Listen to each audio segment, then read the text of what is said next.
chemistry, psychology, English lit, all common classes for college students.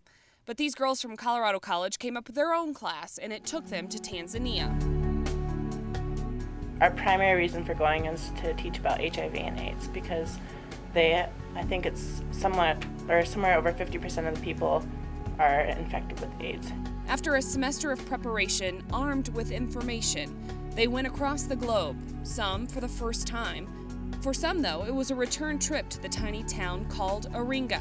I had expected almost to pick up where we left off 2 years ago, and the difference between their understanding and their acceptance of the concepts was astronomical. It's like they'd been in our class or someone else's class for the last 2 years straight. And as they see the people there change, these girls' lives are changed too. When we were there 2 years ago, we went on home visits to visit some local AIDS patients. And one of the little boys we saw was 8 years old, and his name was Michael, and he didn't know that he had HIV.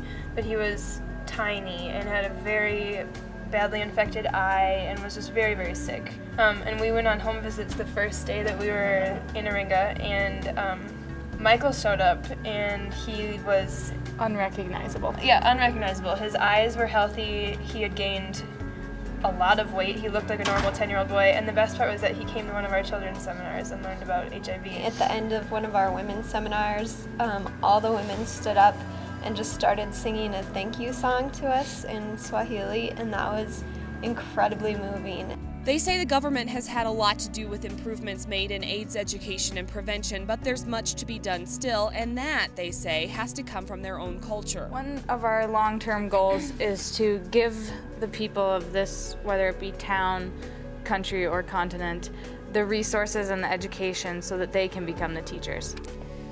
It's hard to believe you can make a difference in a world so big, but these girls did, and look at the lives they've changed. In Colorado Springs, Megan Collier, Fox 21 News.